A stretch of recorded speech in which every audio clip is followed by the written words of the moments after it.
point concerne l'ordre des travaux. Quelqu'un a-t-il une demande de prise de parole par rapport à l'ordre des travaux? Ah, voilà, monsieur. Personne? Ok.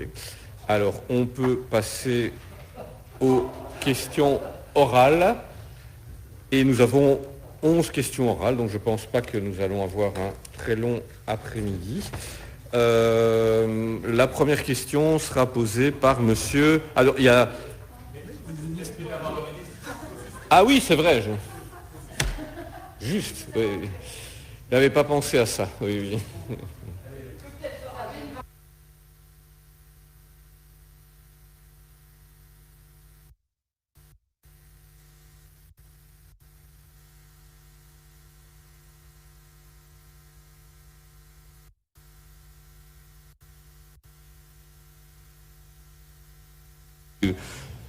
Je suspends la séance puisque le ministre ne nous a pas encore rejoints.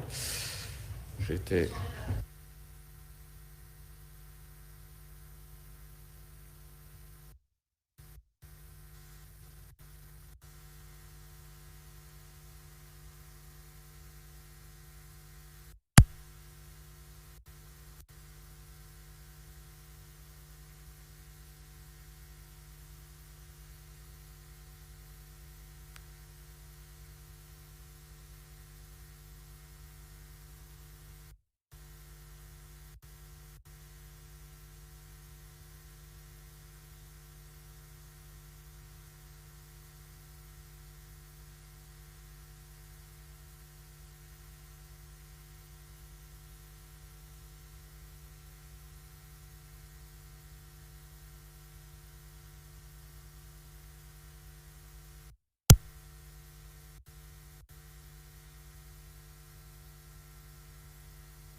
Bien, nous allons donc reprendre la séance par les questions orales. Effectivement, j'avais commencé sans vous, monsieur le ministre, je n'avais même pas remarqué votre absence, vous voyez, donc voilà.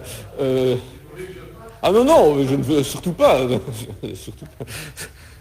Voilà, donc nous allons 11 questions en tout, dont 2 fois 2 groupées. La première série sera d'ailleurs 2 questions groupées. La première sera posée par monsieur Collin sur le plan de relance de 750 milliards d'euros de la Commission européenne. C'est à vous, monsieur Collin. Merci, monsieur le Président. Monsieur le ministre-président, bonjour, chers collègues, bonjour. Le 27 mai, la Commission européenne a présenté un plan de relance de 750 milliards d'euros à la suite de la crise du Covid-19. Si on veut avoir une idée de l'ampleur sans précédent de ce budget, il suffit de comparer avec les 1100 milliards de l'ensemble du budget européen prévu pour 7 ans pour la programmation de 2021 à 2027. Alors, les 750 milliards seraient empruntés sur les marchés, répartis en 250 milliards de prêts et 500 milliards de dettes communes destinées à des subventions au bénéfice des États membres, principalement les plus touchés par la crise. Alors, quelques jours plus tôt, on était le 18 mai, les présidents Macron et la chancelière Merkel avaient proposé un plan de relance de 500 milliards. L'idée était déjà de créer de la dette commune et de l'utiliser pour financer les secteurs les plus touchés et d'aider les régions les plus impactées par cette crise économique et sanitaire. Alors certains États membres, on les a appelés les 4 frugaux, la presse les a qualifiés comme tels, l'Autriche, les Pays-Bas, le Danemark et la Suède, ont à plusieurs reprises indiqué qu'il faudrait plutôt se contenter de prêts ponctuels, rejetant ainsi la mutualisation des dettes et toute augmentation significative du budget de l'Union européenne. Les États membres devront évidemment se mettre d'accord sur le plan de relance dans un contexte difficile de divergence de vues entre États. On a eu le même type de commentaires entre ceux qui sont attachés à une relance significative et à une union plus forte au niveau économique et monétaire, et ces États frugaux, dits frugaux, à la suite des propositions définitives de la Commission européenne. La parole sera maintenant au Parlement européen et au Conseil des chefs d'État et au Conseil des ministres. Et je voulais vous demander plusieurs choses, Monsieur le Ministre-Président. D'abord, comment votre gouvernement se positionne par rapport à ces différentes propositions de plan de relance pour l'Europe? Où en sont les discussions intra-belges sur le sujet? La NVA, dit-on, aurait demandé que la Belgique s'aligne sur les 4 pays dits frugaux, est-ce exact?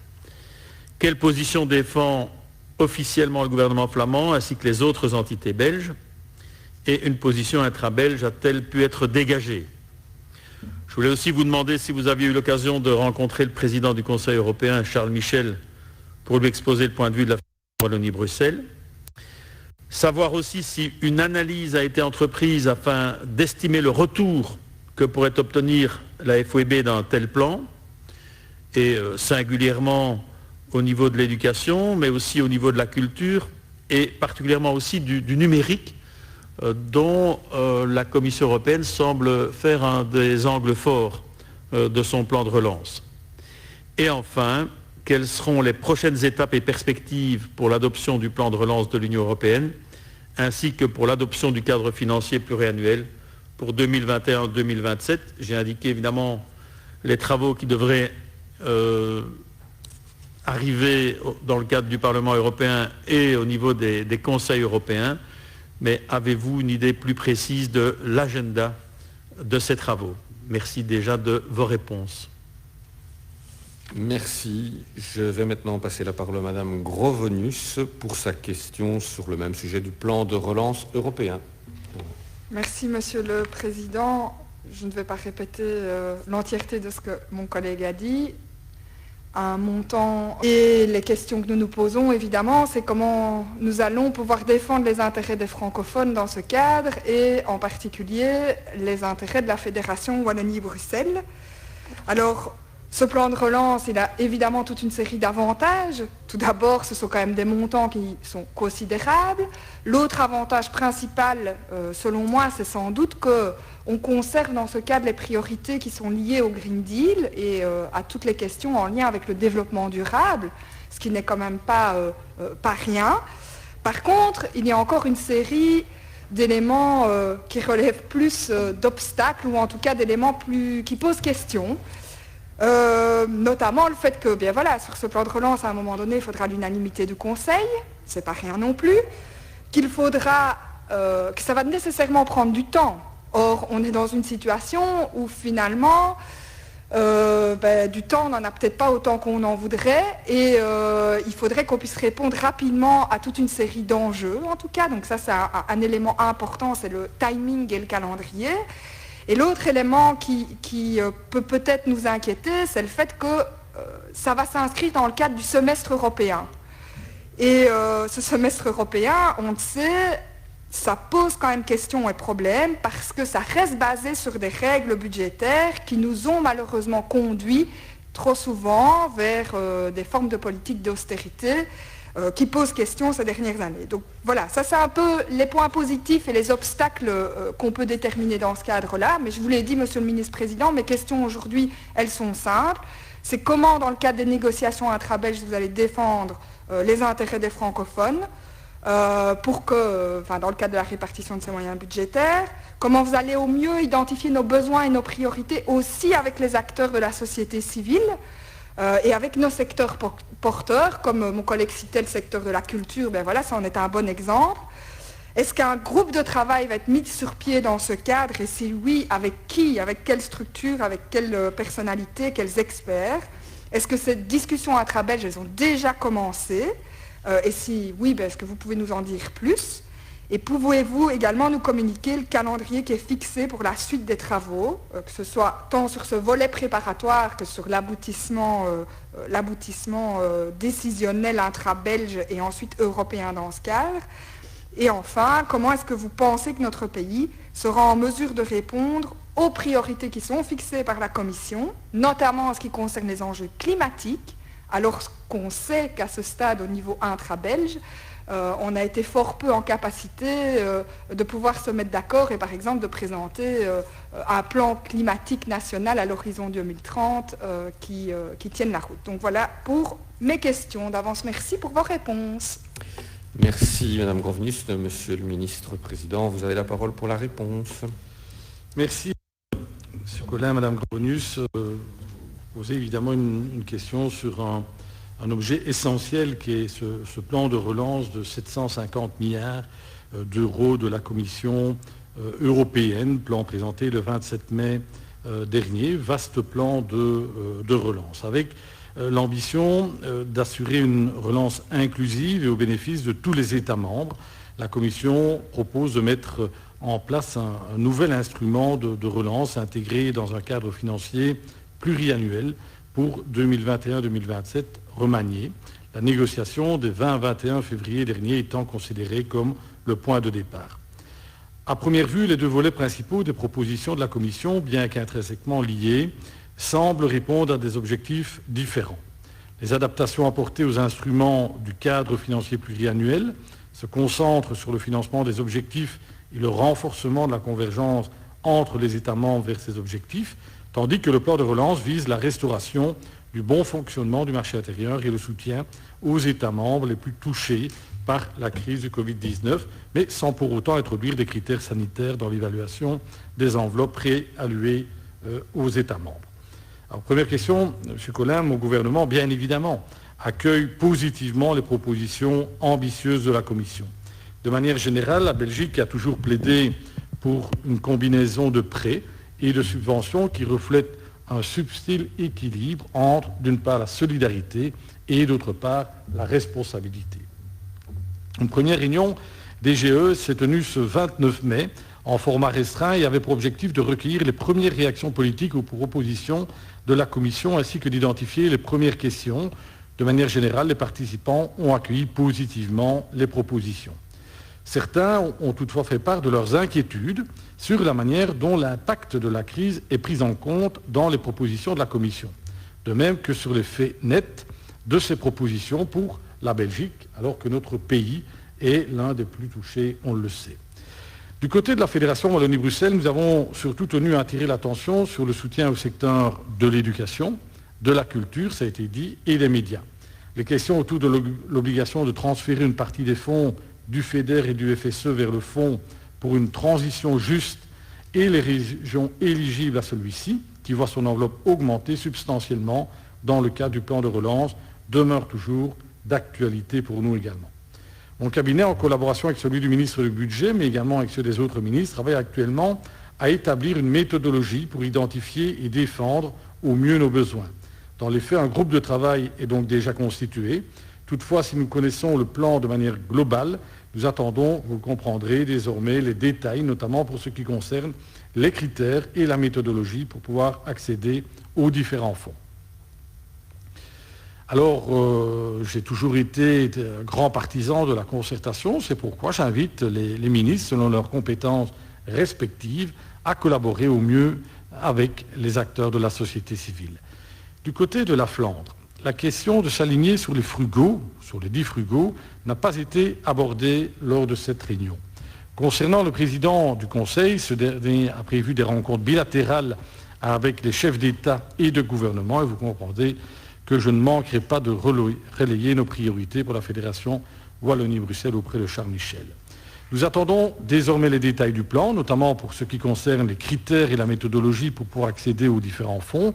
En attendant, nous préparons en concertation avec le ministre du Budget. Depuis l'annonce de la Commission, un premier échange de vues s'est tenu au Coreper le 3 juin, tandis qu'un groupe de travail s'est également tenu le 5 juin. Le 18 juin est prévu un Conseil européen par vidéoconférence afin d'établir un premier tour de table. Le mois de juillet devrait être mis à profit pour réunir une, mais probablement 2 réunions du Conseil européen, avec pour objectif d'aboutir à un accord sur le cadre financier et le plan de relance d'ici la fin juillet. Enfin, j'espère sincèrement que notre pays sera en mesure de répondre aux priorités fixées par la Commission, non seulement en ce qui concerne les enjeux climatiques, mais également pour toutes les questions sociales et économiques qui vont se poser. L'enjeu actuel ne peut en effet laisser de place aux divisions. Je vous remercie. Merci, M. Jovet. M. Collin, si vous souhaitez une réplique. Merci. Merci à M. le ministre-président pour ces informations. Je peux évidemment comprendre qu'on attende le détail du plan avant de déposer formellement les demandes et propositions.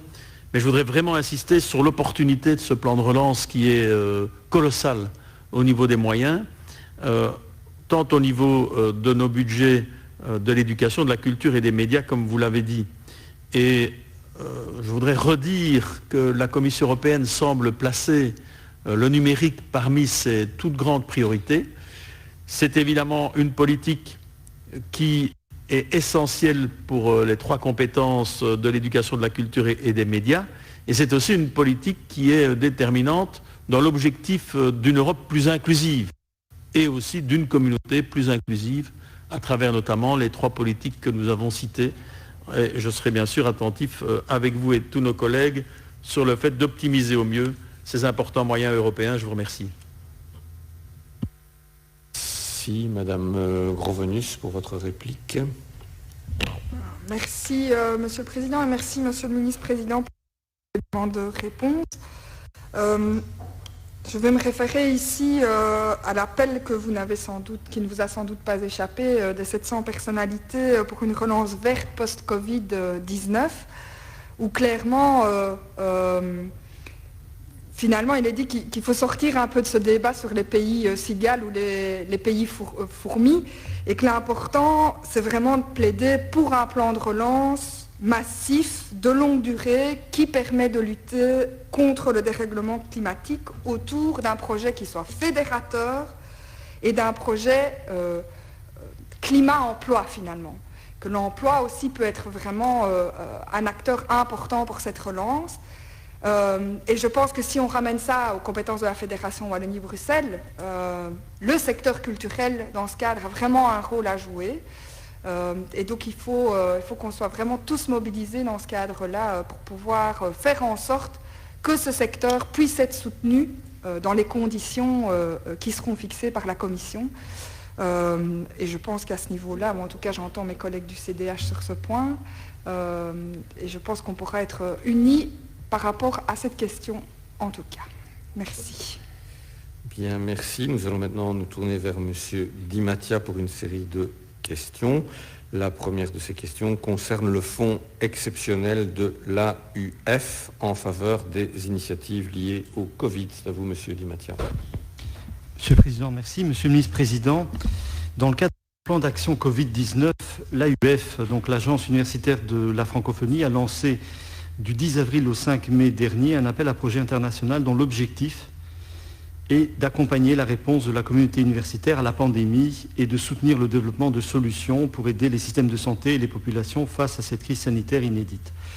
Devant le succès rencontré par l'appel et la multiplicité des projets introduits, près de 2000 présentés par 79 pays distincts, la subvention de 500 000 € qui devait être initialement consacrée a été doublée. Sur les 2000 projets, seuls 92 ont été retenus. Nous pouvons évidemment regretter qu'aucun projet belge ne figure parmi les lauréats, mais on en prend acte. Monsieur le ministre-président, 3 questions très simples. À votre connaissance, certains établissements d'enseignement supérieur de la Fédération et membres de l'AUF avaient-ils déposé des projets dans les domaines couverts par l'appel? Si oui, est-il envisageable que la Fédération soutienne via WBI ou l'Académie de recherche et d'enseignement supérieur, donc l'ARES, les projets non retenus si leur intérêt était avéré? 2. De nombreux projets liés à la recherche et à l'innovation transitent par notre diplomatie au travers des accords et réseaux que celle-ci entretient avec différents pays du monde. En marge de ceci, j'aimerais vous interroger sur la place qu'occupe l'AIF dans le cadre de notre coopération scientifique. Quel regard portez-vous aujourd'hui sur l'action de l'agence dans le cadre de la crise sanitaire? Ne vous semble-t-il pas judicieux de renforcer son rôle au sein de la francophonie? Et enfin, 3, je souhaite également, en lien avec la thématique, connaître votre appréciation de l'initiative du FNRS visant à inventorier les projets de recherche conduits sur notre territoire. Celle-ci a-t-elle rencontré le succès escompté? Sans pour autant revenir en détail sur la répartition des projets par thème, ce qui n'est pas la priorité ici, pourriez-vous néanmoins dresser un rapide bilan du nombre de projets qui a été enregistré par la Fédération Wallonie-Bruxelles? Je vous remercie pour vos réponses. Merci, Monsieur Jolet, pour la réponse. Merci, Monsieur le député. Votre question me permet de rappeler que dans le cas des compétences qui sont les siennes, outre son soutien à la programmation de l'OIF, la Fédération Wallonie-Bruxelles apporte également son concours au programme mis en place par 6 des 7 autres institutions de la francophonie en charge de la coopération internationale, dont l'Agence universitaire de la francophonie. Un changement est intervenu récemment à la tête de l'institution avec l'élection d'un nouveau recteur, ministre tunisien sortant de l'enseignement supérieur qui a pris ses fonctions en décembre dernier. Au-delà du cours normal de la vie d'une institution, cette désignation débouchera vraisemblablement sur une réforme des orientations stratégiques de l'Agence universitaire de la francophonie. En effet, lors de sa première réunion du conseil d'administration, le 28 mai dernier, le nouveau recteur a annoncé une vaste consultation auprès des responsables politiques des pays où l'agence est présente et de l'ensemble des acteurs des établissements membres souhaitant que la définition de la future stratégie 2021-2025 considère d'une part la diversité entre les pays francophones ainsi que d'autre part la diversité des niveaux de développement entre les plus de 1000 établissements membres. Cette vaste consultation nous permettra donc d'objectiver au mieux la portée réelle à la fois de l'action de l'agence ainsi que les contours de cette ambition nouvelle pour le rôle de l'agence dans le paysage institutionnel de la francophonie. Voilà pour le cadre. Pour ce qui concerne vos questions, explicitement relatives à l'appel à projet lancé par l'Agence universitaire de la francophonie, l'ARES a évidemment relayé cette information vers tous nos établissements, ceux-ci restant bien sûr autonomes dans le fait de répondre ou non à cet appel. L'ARES n'a toutefois pas effectué de suivi des réponses. Plus concrètement, 16 projets ont été déposés par différentes institutions d'enseignement supérieur de la Fédération Wallonie-Bruxelles. La quasi-totalité de ces projets ont été déclarés irrecevables par l'agence pour défaut de partenaires au Sud. Nous pouvons cependant nous réjouir que 2 projets aient été retenus et bénéficieront donc du soutien de ce fonds. Enfin, pour être tout à fait précis, je rappellerai que l'ARES n'a pas pour mission de financer des projets de recherche, si ce n'est dans le cadre de nos actions de coopération au développement. Et donc, il n'y a pas lieu pour l'ARES de financer des projets qui n'auraient pas été retenus dans le cadre de l'appel de l'agence. Par contre, le FNRS, en tant qu'agence de financement de la recherche fondamentale, a débloqué des financements spécifiques pour la lutte contre le Covid-19 et un appel à projet a été lancé en ce sens début mai. Enfin, concernant l'initiative du FNRS visant à inventorier les projets de recherche conduits sur notre territoire sur le thème du Covid-19, nous la soutenons évidemment pleinement au niveau de la Fédération Wallonie-Bruxelles. L'Europe a mis en place le même outil et la base de données du FNRS est utilisée afin de l'alimenter. L'objectif de ces outils est simple, permettre à la communauté scientifique d'avoir une vue globale sur l'ensemble des projets, favorisant ainsi le partage d'expertise, de ressources et de résultats. Je vous remercie pour votre attention. Merci, Monsieur Di Mattia, pour votre réplique. Tout d'abord, remercier le ministre-président, parce qu'il y a des informations complémentaires qui manquaient et un certain nombre de précisions également qui sont parfaitement en adéquation avec la ligne. Donc je dirais en résumé, donc, je me réjouis de cette consultation des pays et qu'on s'interroge sur le rôle de cette agence. Donc au vu de cette consultation, je suis sûr que je ne manquerai pas de vous interroger dans les mois à venir ou dans l'année peut-être selon la durée de cette consultation sur le rôle stratégique que peut avoir cette agence au sein même de la francophonie. Par ailleurs, quant au projet, vous m'informez que 2 projets ont été retenus, je m'en réjouis. Je n'avais pas cette information. Il est bien exact que c'est le FNRS qui est l'agent pivot en la matière. Je me réjouis qu'un appel ait été lancé. Je me réjouis surtout que la base de données permette une vision globale pour qu'il y ait une information dont chaque institution pourra en faire trésor et pouvoir se lancer dans l'un ou l'autre appel. Merci, Monsieur le Ministre-Président. Bien, merci Monsieur Di Mattia. Nous restons avec vous pour votre question à propos de la situation au Burkina Faso. Oui, Monsieur le Ministre-Président, merci Monsieur le Président. Au sein de cette commission permanente, il n'est pas rare d'évoquer le Burkina Faso. D'autres collègues ont eu l'occasion de le faire avant moi. C'est un pays identifié comme prioritaire dans le cadre de notre coopération de développement, donc c'est parfaitement légitime.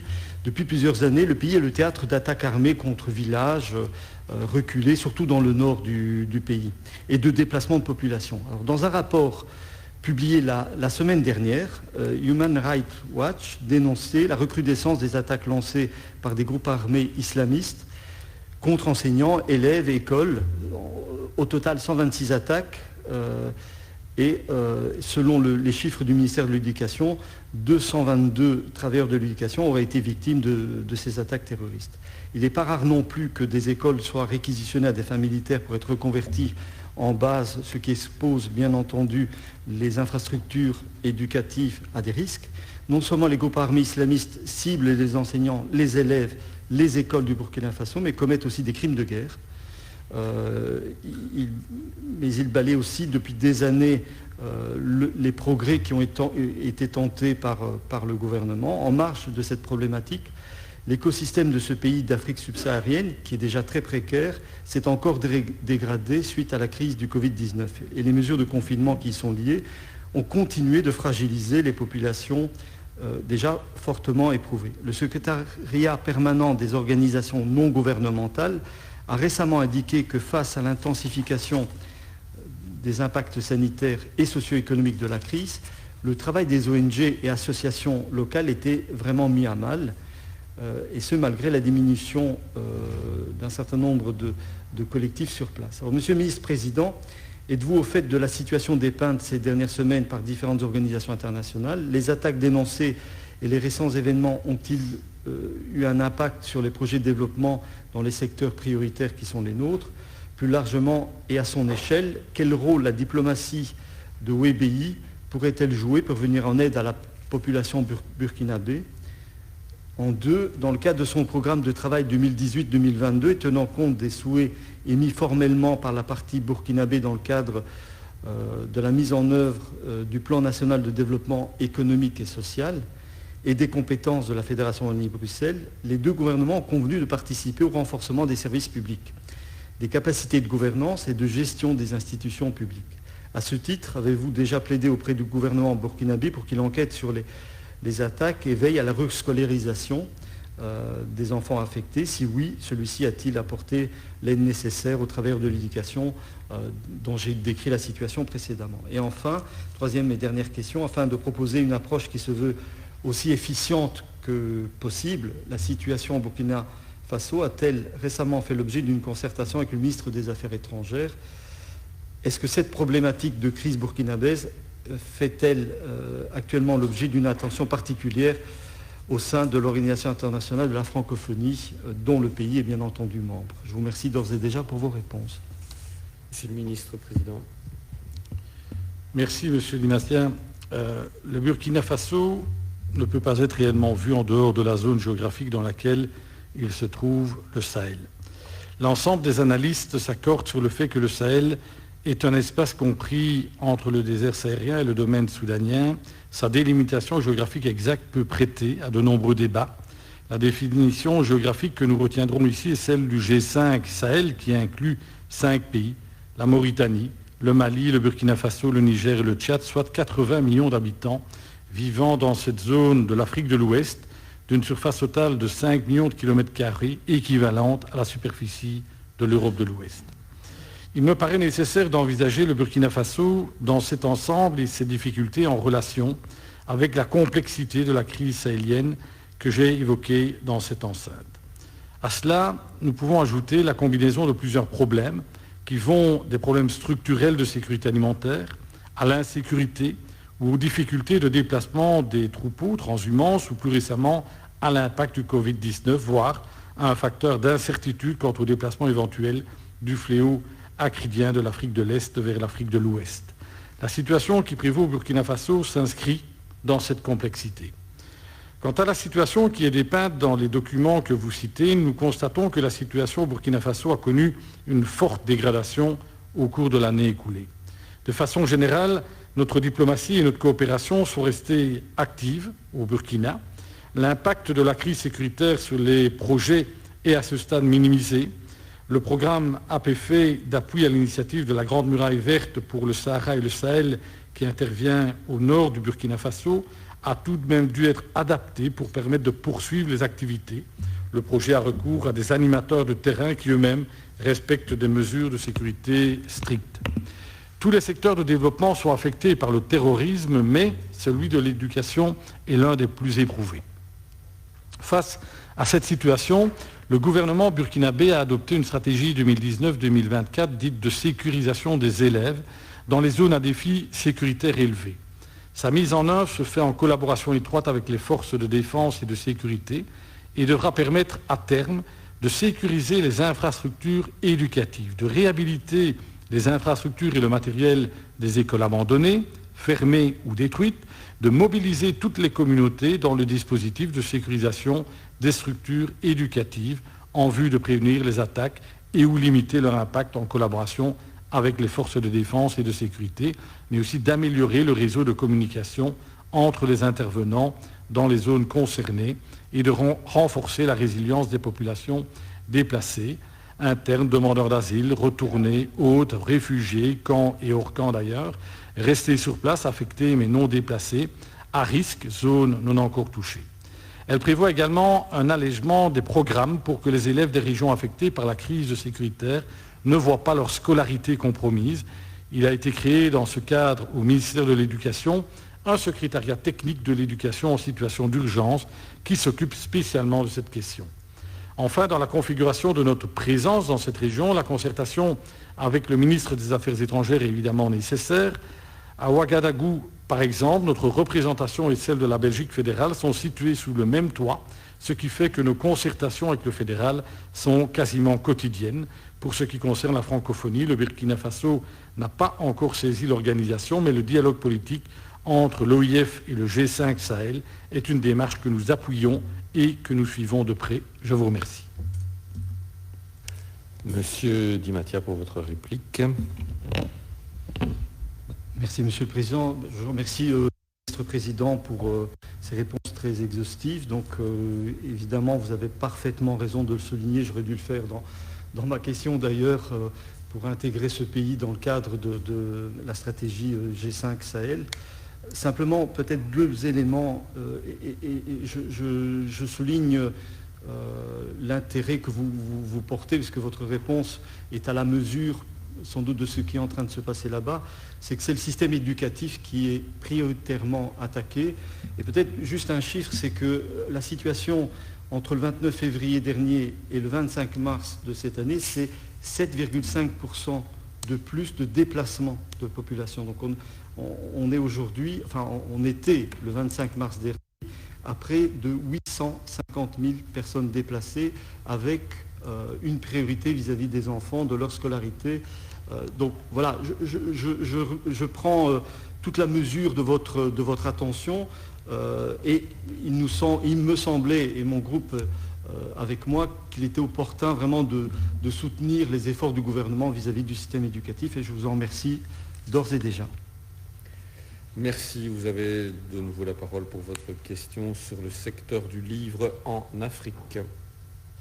Voilà, Monsieur le Ministre-Président, donc toujours sur ce même continent, à l'instar de ce que peut expérimenter le secteur du livre en Belgique francophone, les maillons du secteur du livre en Afrique subsaharienne ont fortement été impactés à l'heure de la pandémie du coronavirus. L'Association internationale des libraires francophones, la ILF, publiait début avril un bilan qui dressait les conséquences des politiques de confinement ou de restriction de mouvement sur le secteur du livre africain, notamment suite à la fermeture ou à la réduction évidemment des librairies ou des horaires qui sont corrélés.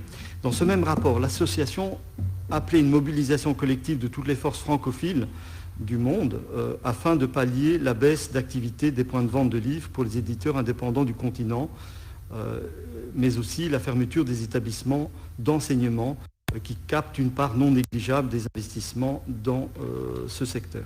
Récemment, aux échelles nationales et régionales, des initiatives ont été prises pour soutenir le secteur de l'édition et du livre. Le Québec, par exemple, a proposé d'investir massivement dans l'achat de livres écrits et édités par les francophones pour les aider à traverser la crise. Madame Linard a d'ailleurs récemment présenté cette idée dans le cadre de son plan de soutien du secteur du livre en Fédération Wallonie-Bruxelles. Alors, Monsieur le Ministre-Président, 3 questions très simples. Estimez-vous qu'une telle initiative puisse être généralisée au travers d'un programme développé par l'OIF? Ne vous semble-t-il pas intéressant de capitaliser sur les 317 centres de lecture et d'animation culturelle dont dispose l'OIF dans 22 de ses pays membres et investir massivement dans le but d'agrandir les collections existantes et aider dans le même temps les éditeurs et les auteurs? De nouveaux centres pourraient-ils également voir le jour? En 2, à ma connaissance, l'idée d'établir un réseau francophone de lecture a déjà été mise sur la table. En 2018, 10 pays africains s'étaient réunis dans le cadre d'un projet porté par cette même OIF au travers de la francophonie pour l'éducation et la formation, initiative Afrique et langue nationale, pour réaliser un atelier avec l'ambition de mettre en place le réseau francophone de lecture. Pourriez-vous m'informer des suites qui ont été données à cet atelier? Et s'il n'y a pas eu de suite, peut-être suggérer des idées pour un futur proche. La fédération pourrait-elle participer à la création d'une forme de réseau francophone de lecture mixte, incluant les pays qui contribuent le plus à la coopération francophone? Et enfin, dernière question, malgré le report du sommet de la francophonie qui devait se tenir en décembre prochain, peut-on, selon vous, espérer voir un plan dédié au soutien de la littérature francophone sous l'égide du Conseil permanent dans le cadre de la prochaine session? Une session ordinaire était-elle d'ailleurs à l'ordre du jour en amont du sommet? Selon les informations qui vous reviennent, la crise appelle-t-elle à l'organisation d'une session extraordinaire? Et si oui, pourriez-vous porter cette problématique à la table des discussions? Merci d'ores et déjà pour vos réponses. Monsieur Jolet. Merci, Mathiam. Je vous remercie aussi d'ailleurs pour votre intérêt qui m'offre l'opportunité de rappeler l'intérêt accordé par la Fédération Wallonie-Bruxelles au secteur du livre en Afrique, notamment via le soutien apporté aux actions de l'Association internationale des libraires francophones. Pour ce qui concerne plus précisément l'année 2020, l'Association internationale des libraires francophones a sollicité auprès de WEBI un appui dans le cadre d'initiatives en faveur des professionnels du livre suite à la crise sanitaire du Covid-19. En effet, très mobilisée pour répondre aux demandes diverses de ses membres, l'association a tenté de trouver avec ses partenaires des adaptations et des aides possibles. C'est ainsi qu'à la suite de nombreux échanges avec les libraires, l'association internationale a décidé de travailler sur de nouveaux projets, à savoir la conception de modules de formation à distance pour des libraires du Sud, une étude de faisabilité d'un projet de plateforme mutualisée donnant accès aux livres numériques pour les petits libraires francophones qui n'ont pas facilement accès au catalogue numérique des éditeurs, ainsi que l'animation d'une plateforme ressources sur le site de l'Association internationale des libraires francophones. Pour en venir à votre première question, un élargissement des collections existant dans le cadre du réseau des centres de lecture et d'animation culturelle, CLAC, programme phare de la francophonie soutenu depuis sa création par la Fédération Wallonie-Bruxelles, n'est pas spécifiquement envisagé à ce stade. Il est néanmoins prévu de renforcer les centres de lecture et d'animation culturelle en mettant à leur disposition davantage d'outils numériques, comme par exemple des tablettes ou encore des boîtiers Wi-Fi donnant accès à des bibliothèques virtuelles. Un élargissement du réseau dans des pays où des claques sont déjà implantées aujourd'hui est à l'étude, notamment en Guinée ou encore en Haïti. Par ailleurs, l'OIF poursuit son implication dans le programme de Bibliomal, diffusion de livres dans les milieux scolaires, déployé au Congo avec la collaboration de la délégation générale Wallonie-Bruxelles à Kinshasa. L'opération Bibliomal concerne 40 points d'accès, établissements scolaires ou associations, pour un lectorat de 6 à 18 ans, ce qui représente au total plus de 5000 livres neufs consolidés pour des prêts externes. Chaque établissement reçoit tous les 2 mois plus de 120 ouvrages différents. Les mâles peuvent être accompagnés sur demande des établissements de jeux éducatifs et de société ou encore de matériel didactique. Pour ce qui concerne la création d'un réseau francophone lecture, décidé à la suite de rencontres avec les équipes nationales des pays partenaires de l'initiative Élan, École et langue nationale en Afrique, notamment un atelier organisé au mois d'avril 2018 à Ouagadougou, pour diverses raisons. Ce réseau n'est malheureusement pas encore opérationnel. La mise en place de ce réseau fait bien partie des ambitions du programme Élan, programme soutenu par la Fédération Wallonie-Bruxelles à travers l'OIF notamment. Parmi les initiatives de l'OIF en faveur du livre, il convient de rappeler également le prix des 5 continents qui couronne chaque année un auteur de l'espace francophone. La Fédération Wallonie-Bruxelles est associée à la sélection des ouvrages via l'association Passaporta, qui est le comité de lecture Fédération Wallonie-Bruxelles. À notre connaissance, un plan dédié au soutien de la littérature francophone n'est pas à l'ordre du jour de la prochaine session du Conseil permanent de la francophonie prévue les 8 et 9 juillet prochains, mais le secteur du livre et de l'édition devrait être mis en évidence à l'occasion du prochain sommet de la francophonie avec les recommandations issues de la tenue des États généraux du livre en français dans le monde, initiative française lancée par le président Emmanuel Macron dans le cadre de son plan pour la langue française et le plurilinguisme, présenté en mars 2018, dont l'organisation a été confiée à l'Institut français. La Fédération Wallonie-Bruxelles, partenaire du projet, fait partie du comité de pilotage des États généraux. Un comité de pilotage Fédération Wallonie-Bruxelles a été également mis en place pour assurer une meilleure prise en considération des préoccupations et des recommandations des professionnels du livre en Belgique francophone. Initialement prévu fin septembre 2020 à Tunis, les États généraux sont reportés en raison de la crise sanitaire en 2021 à une date encore à fixer. Je vous remercie pour votre attention. Merci, Monsieur Di Mattia, pour votre réplique. Je remercie évidemment le ministre-président pour l'ensemble des données apportées. Je pense que dans votre présentation, c'est fait d'ombre et de lumière, c'est-à-dire vous faites un état de la situation. Par exemple, je regrette évidemment que le réseau francophone de lecture qui avait été mis sur la table en 2018, il n'y a pas eu de suite, mais peut-être que vous marquez que c'est une ambition forte. Voilà, je vous invite évidemment peut-être à poursuivre dans ce cadre. Pour le reste, vous avez également indiqué que le programme CLAC, qui est quand même, vous l'avez dit vous-même, un programme phare au sein de l'organisation, qu'il y ait évidemment une suite. Maintenant, le développement du numérique est un corollaire qui est particulièrement important et vous le soulignez à très juste titre. Un certain nombre d'initiatives, celle du président Macron, figurent également comme des éléments qui structurent, mais il est important aussi que ce soit l'ensemble de l'OIF qui puisse en bénéficier et pour lesquels ce réseau de lecture francophone serait véritablement une plus-value tout à fait indéniable. Merci en tout cas pour vos éléments. Merci. Nous allons passer à la question de Madame Cortis sur l'invitation de policiers dans les écoles pour témoigner de leur métier, pour un rétablissement du respect de l'autorité et la revalorisation de la fonction. C'est à vous, Madame Cortis. Je vous remercie, Monsieur le Président. Monsieur le Ministre, le 7 novembre dernier, sur le plateau de la RTBF, le chef de corps de la police de Liège avait accordé une interview qui n'avait pas manqué de susciter plusieurs interrogations quant au métier de policier. Cette interview faisait suite à l'important rassemblement qui s'est tenu à Liège le 6 novembre contre les violences sur les policiers. Ce dernier affirmait que depuis une dizaine d'années, une méfiance grandissante des citoyens vis-à-vis de la police et une certaine forme de rejet de l'autorité se manifestent. Au quotidien, dit-il, les policiers doivent faire face à des attitudes, des comportements ou des propos qui reflètent un manque de respect croissant. Une de ces propositions avait particulièrement retenu mon attention, et je cite « Il y a un travail de fond à faire, il faut retourner dans les écoles pour se faire connaître, se faire reconnaître en tant que représentant de l'autorité ». Tout récemment, ce 30 mai 2020, c'était au tour du chef de corps de la zone de police Vesdre de s'exprimer à ce propos dans la presse. Comme son collègue, il explique être excédé car la violence envers les policiers ne cesse de croître, à tel point, dit-il, qu'il est devenu presque normal de se faire insulter à chaque intervention, même pour un simple contrôle d'identité durant le confinement.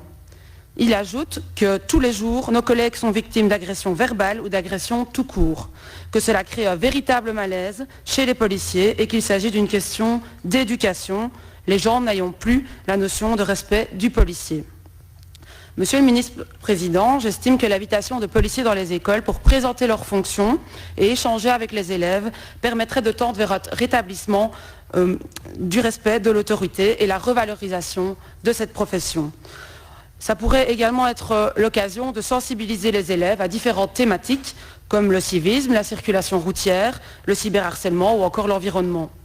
Une telle opération, qui rencontrerait un franc succès, est menée depuis environ 10 ans par la zone de police Borène, via un système de parrainage de classe de 6e primaire, qui comprend plusieurs rencontres sur l'année en classe, mais aussi une visite d'un commissariat.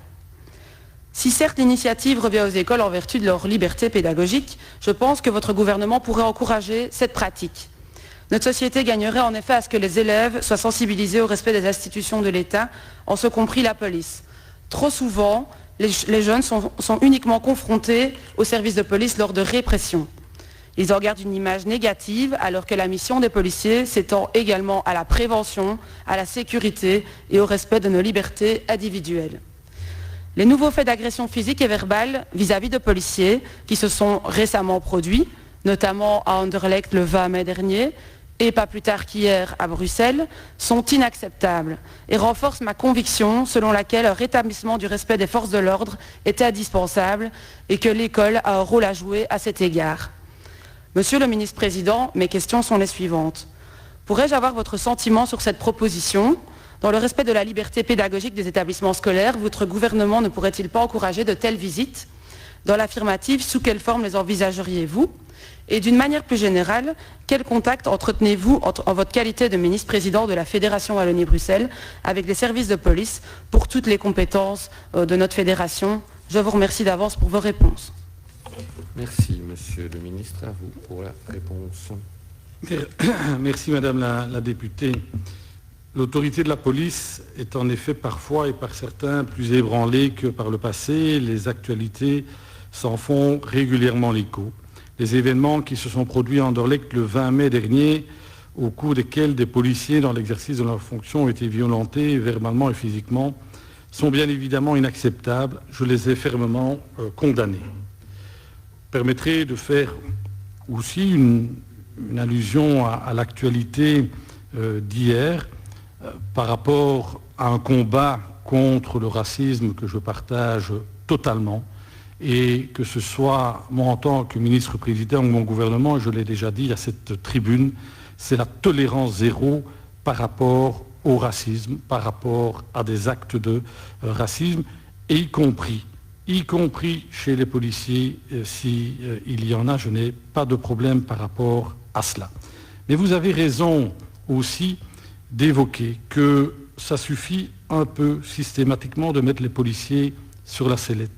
J'ai été président d'une zone de police et j'ai pu constater combien, à chaque intervention, à chaque contrôle, les policiers se font injurier, se font attaquer physiquement, verbalement. Et ça, nous ne pouvons pas non plus dans un état de droit l'accepter. Je le dis fermement aussi parce que ce sont, je vais dire, des éléments qu'il faut aussi bien avoir en tête.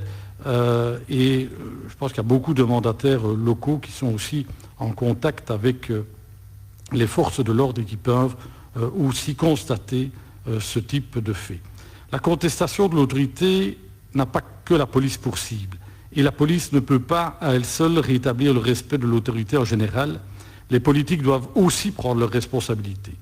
Il s'agit effectivement avant tout d'une question liée à l'éducation. Et si celle-ci relève avant tout de la responsabilité familiale, il est évident que les acteurs de l'enseignement peuvent apporter leur contribution dans la mesure de leurs moyens et du rôle de chacun. Et je le dis, dans la mesure de leurs moyens et du rôle de chacun.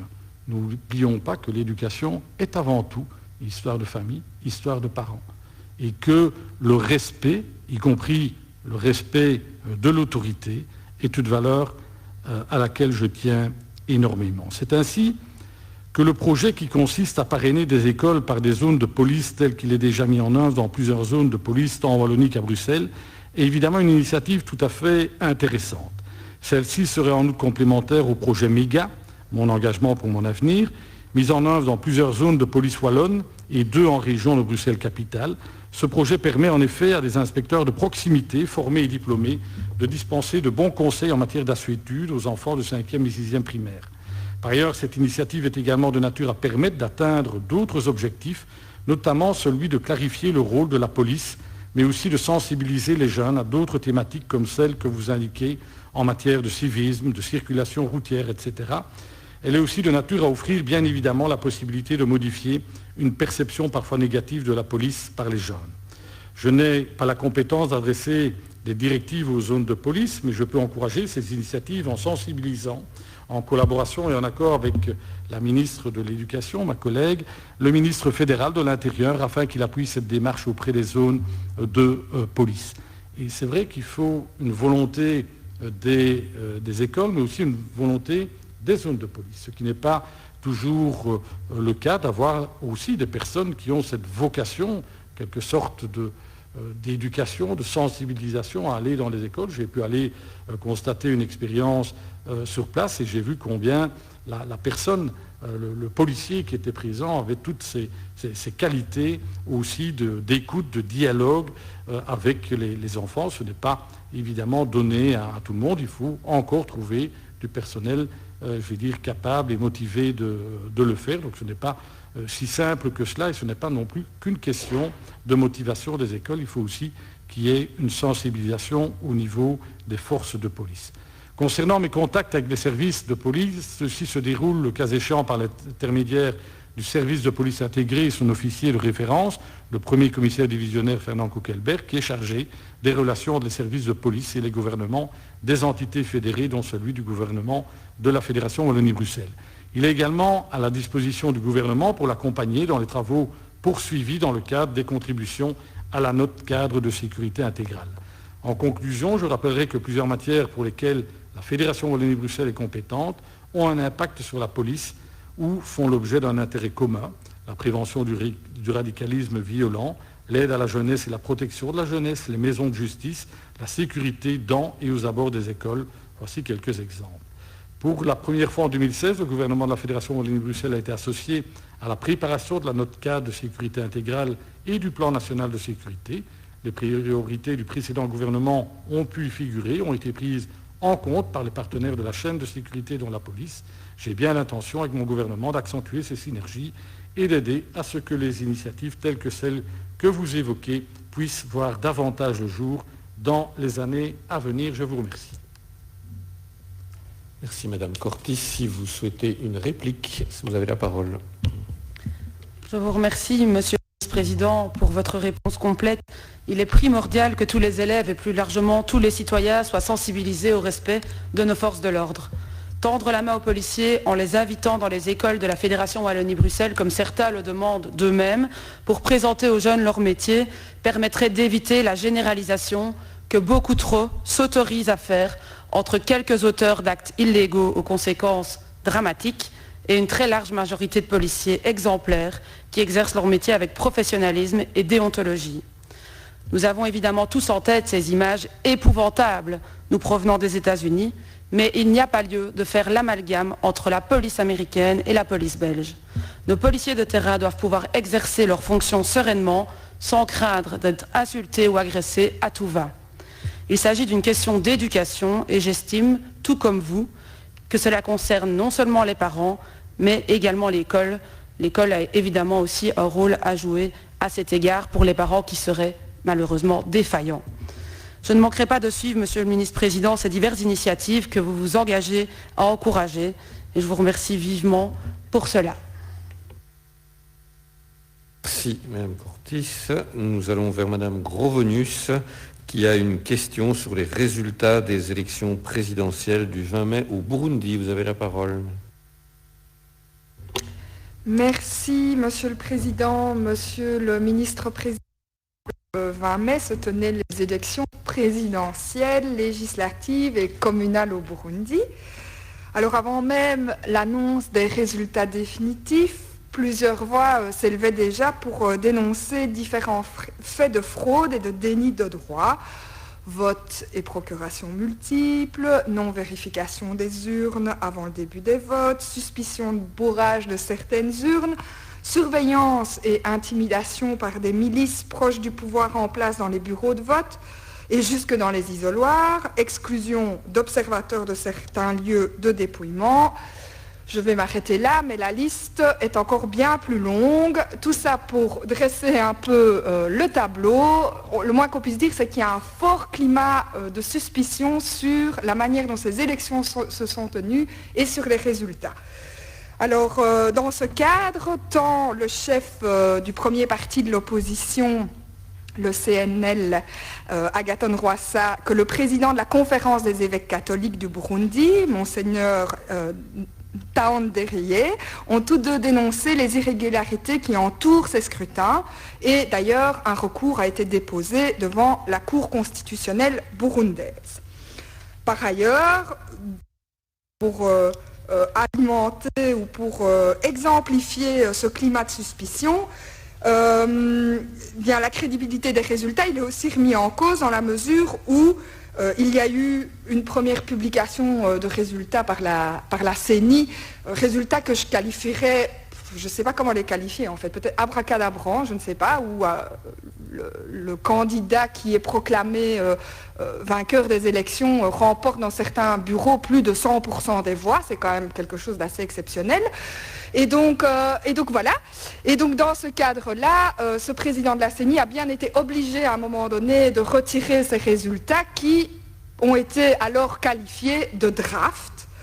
Voilà, tout ça pour dresser, comme je l'ai dit, le tableau. Alors on le sait maintenant, la Cour constitutionnelle a rejeté jeudi le recours qui avait été introduit en indiquant qu'il n'y avait pas d'éléments probants pour pouvoir poursuivre dans le cadre du recours. Et donc, Monsieur le Ministre-Président, j'en viens à mes éléments de question.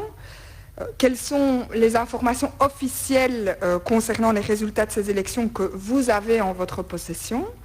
À l'heure actuelle, quelle est la position de la communauté internationale par rapport à ces résultats et quelle est la position de la Fédération Wallonie-Bruxelles ?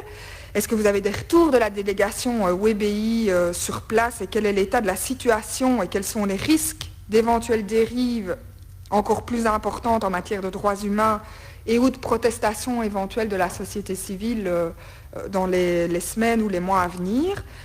En réponse à une question de ma collègue Madame Reikmans, vous avez mentionné le soutien apporté par WBI à un consortium d'organisation de la société civile afin justement de permettre l'organisation de missions d'observation et de permettre le recensement des violations des droits humains et des libertés individuelles avant, pendant et après les différents scrutins nationaux. Quels sont les retours que vous avez pu obtenir depuis la fin des élections ?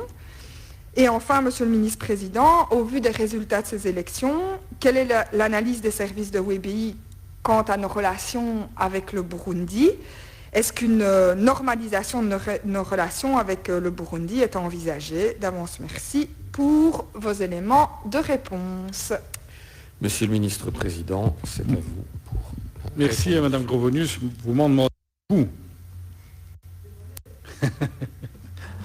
J'ai, comme vous, pris connaissance des informations, notamment qui circulaient dans la presse, concernant les élections qui se seraient déroulées de manière générale dans le calme, mais pour lesquelles des irrégularités durant les opérations de vote ont été dénoncées par le principal parti d'opposition, le Conseil national pour la liberté. Celles-ci ont également été relevées par les observateurs de la société civile, ainsi que par la conférence des évêques catholiques du Burundi qui avait déployé quelques 2716 observateurs dans les différents bureaux de vote du pays. L'annonce des résultats provisoires par la CENI, la Commission électorale nationale indépendante, le 25 mai, et pourtant retirée quelques jours après, ont ajouté, vous comprendrez, vous l'avez dit, de la confusion au processus électoral. La Cour constitutionnelle du Burundi a statué à la fois sur le recours du parti de l'opposant Agathon Rwasa et sur les résultats transmis par la CENI, comme vous avez pu le lire dans la presse.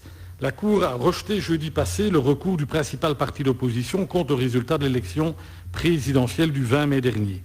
Les recours du chef du Conseil national pour la liberté contre les résultats des élections présidentielles, législatives et communales sont nuls et de nul effet, a annoncé la Cour. La haute juridiction a ensuite validé les résultats définitifs, donnant le général Évariste, candidat du pouvoir vainqueur, que la présidentielle, avec 68% des voix, contre 24,18% pour son challenger Agathon Rwasa. Au niveau de la communauté internationale, on retiendra surtout la déclaration du 27 mai dernier des chefs des missions diplomatiques accrédités au Burundi, disant avoir pris acte des résultats provisoires du triple scrutin proclamé par la commission électorale et demandant aux acteurs politiques nationaux d'éviter de recourir à toute voie de violence.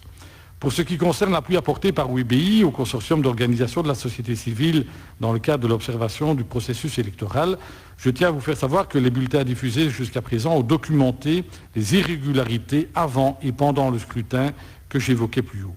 Il est encore un peu tôt aujourd'hui pour avoir le recul nécessaire et adopter une position en vue de la normalisation de nos relations institutionnelles avec le Burundi, lesquelles, je vous le rappelle, mais vous le savez, sont suspendues depuis le milieu de l'année 2015.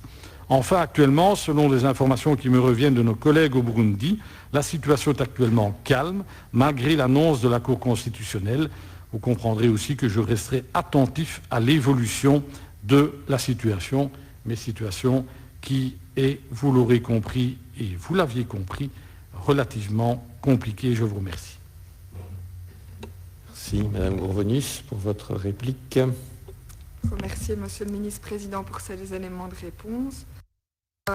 Et voilà, je reviendrai vers vous ultérieurement pour savoir comment la situation évolue, quel est l'état aussi de la discussion au niveau européen sur cette question, puisque là aussi il y a des positions européennes qui peuvent et qui doivent être prises.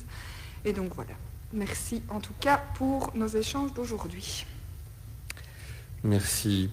Nous allons maintenant vers deux questions groupées. Et la première d'entre elles sera posée par M. Segers sur l'aide budgétaire pour le déconfinement. C'est à vous, M. Segers. Merci, Monsieur le Président. Monsieur le Ministre, bonjour. Eh bien voilà, nous sommes entrés pleinement dans la phase 3 du déconfinement. Cette phase qui appelle à une attention spécifique en termes sanitaires et de nouvelles normes sont mises en place par plusieurs secteurs de la Fédération Wallonie-Bruxelles et de la société en général. Il convient de rappeler que votre gouvernement a fait d'importants efforts en termes de budgétaire pour répondre aux conséquences du confinement, donc la période où nous ne pouvions pas sortir, et les pertes de revenus qui sont liées à ce confinement, que ce soit pour les vacataires ou pour d'autres personnes qui travaillent avec et pour la Fédération Wallonie-Bruxelles. L'aide d'urgence débloquée s'élève autour de 80-85 millions, si je ne m'abuse.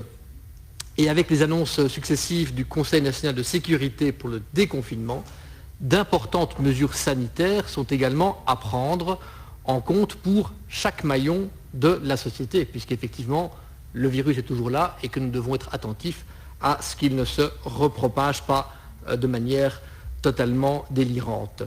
Au-delà de la question des fournitures en masques et en gel hydroalcoolique qui occupent beaucoup l'espace médiatique, se posent en fait d'autres questions d'adaptation nécessaires qui ne sont pas directement visibles pour assurer le maintien de la distance physique. Et je prendrai par exemple le cas de l'école de mes enfants où finalement la police est amenée à devoir baliser un peu le terrain en dehors de l'école puisque la rue idéalement devrait être bloquée pour permettre l'accessibilité en fait plus facile puisque les parents se rassemblent devant les écoles et qu'est-ce qu'on fait par rapport à cet espace public?